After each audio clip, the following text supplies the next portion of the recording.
Hi guys, Tim here. Looking to do a quick wrap up for you of 2022 and just wrap it up in a couple of minutes. So, we've had the end of COVID lockdown restrictions. Everyone's been able to get out and about some more, move around. This has been, obviously good for everyone. They've been able to get out, see family, catch up, do a bit of travel, go on some holidays. I think the trips to Bali and Fiji have gone through the roof lately. If I see another Facebook post on that, I think I'll have to jump on a plane myself. And it's all pretty exciting stuff in that regards. Now, what that's also done coming out of COVID is the RBA's gone against what their suggestions were, which was no rate rises till 2024. Now they've had quite a few rate rises in a row, and this has obviously caused a bit of pain. Now their reasoning for this is to try and slow inflation, because inflation's a bit higher than what they expected it to be. Now, what's causing that is things like the war in Ukraine, the lack of supply of materials from Russia out, things like supply chain issues. There's a whole bunch of factors that have increased this. So a lot of this is stuff that's going to fix itself over the next 6 months. We've had about 12 months to fix it so far, but a lot of it's starting to settle down now. We've had the floods, we've had the big rains, we've had crops damage. So all this stuff leads to inflation. The main tool that the RBA has to fix things is obviously interest rate rises. It's a very, very blunt instrument, but even they're acknowledging that it has its limitations. And there's a bit of press release around that. There's a lot of journaling and conversations around that are showing that the RBA is starting to acknowledge that rate rises are not the end all be all. The media's got a lot to answer for that, because obviously they've hyped things up, they've made things go and seem a lot worse than they are. Okay, now that in itself has caused a bit of a cooling off in the market. You've got things where there was everybody out there, there was a lot of easy money out there to get to, so people were just buying stuff willy-nilly. That's tightened up a fair bit, but serious investors at the moment, they're still looking, they're still buying, they're still making their calculations. Now, what this does for you as an investor, by the cooling of the market, gives you a little bit more time to research what you're buying, gives you a little bit more time to study the area, gives you a little bit more time to make sure it's going to work for you, rather than being forced into a very hot market where if you don't buy it today, it'll be gone by this afternoon. Whereas now, you've got a good couple of days to be able to make that decision, make that purchase. Okay. Now, off the back of that, there is still quite severe rental shortages around.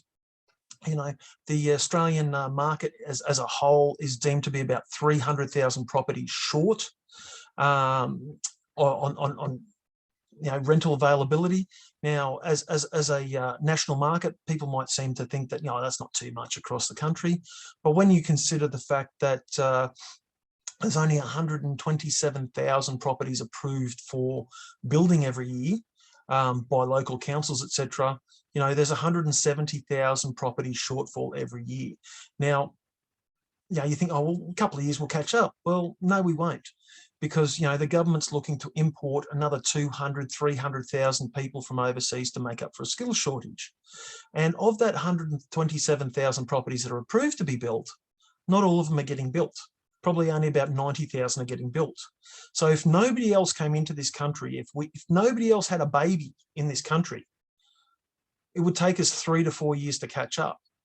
But we're still bringing in people at the rate of 250 to 300,000 every year. So it's going to be a while before that catches up, a long while, which is good for property investors. We've seen some great rate rises in our rental rates because of that. I've got some clients that have had a 50% rental increase. Personally, I've had between a 20 and 25% rental increase. And even if you were a kind-hearted owner and you want to look after your tenant, even if you only put it up by $20 a week, well, over the course of the year, that's another $1,000 in your pocket. So it's still being kind, but it's still putting money back in your pocket to help you pay your mortgage, etc. So, you know, the next thing that's been in the news a lot this year has been, you know, builders going bust left, right, and centre. Well, let's clarify one thing. Okay, with our projects, builders don't own the projects; they just build them. The developer owns the project. Okay, so it's up to the developer to get that project built. Otherwise, the developer doesn't get paid. So if the builder goes bust, it's in the developer's best interest to get another builder. One example of this was our building on the Gold Coast, Allure, right? Allure, under construction. Devcon was the builder. Devcon went under, and within 30 days of Devcon going under, the developer had a new builder installed. That builder was utilising most of the trades that Devcon was using anyway, so those guys weren't out of a job, and they've completed the building now. We're talking settlement late January. Valuations are happening at the moment, and you know, we've had some great results there. Okay, so builders going bust aren't necessarily the end all be all. If developers start going bust, then we've got a bit of a problem. But at the same time, it pays to research our builders. Okay, that being said, you know, we've got NDIS projects on the table. We've got house and land projects on the table. All these things are going ahead at a rapid rate of knots.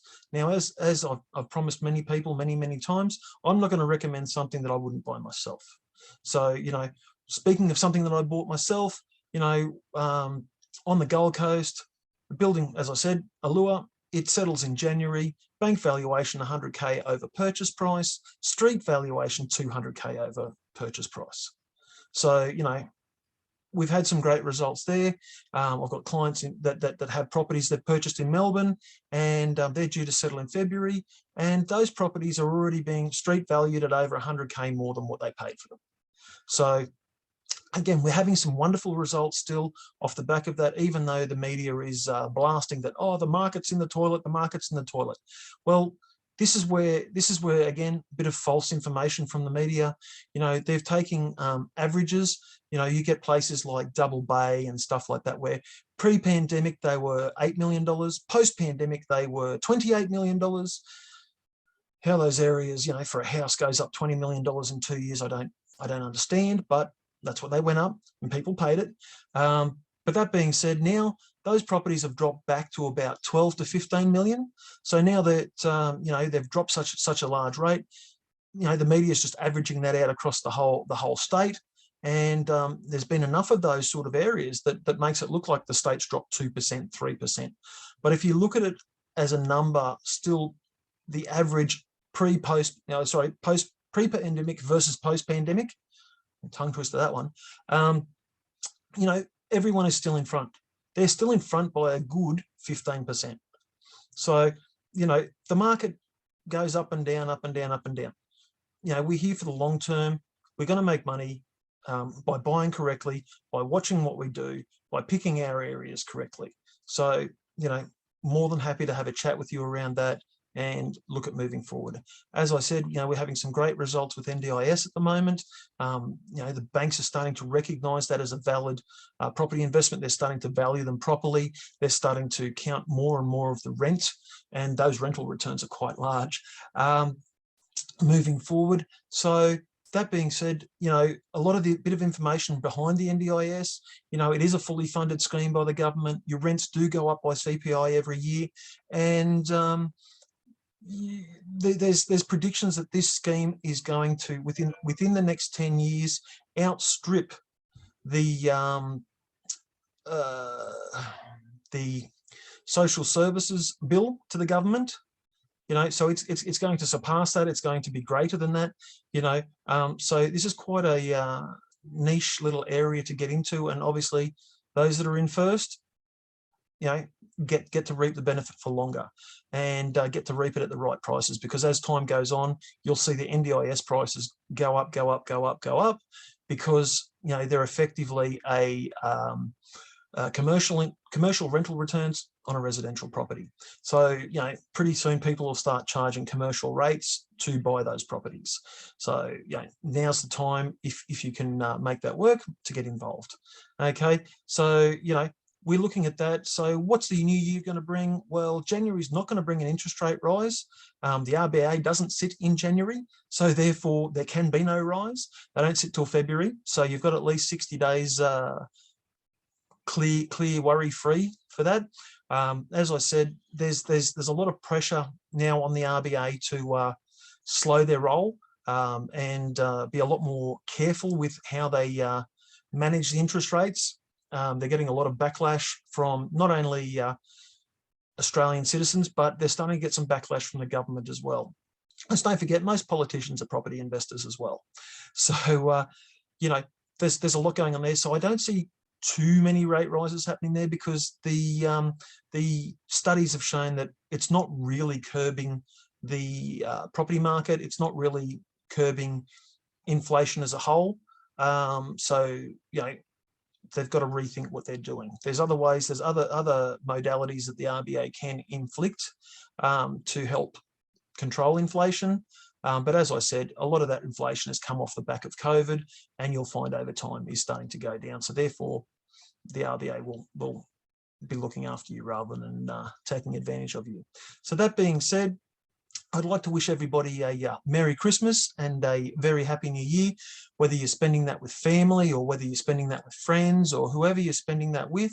I'd like to wish you a great Christmas and a very Happy New Year.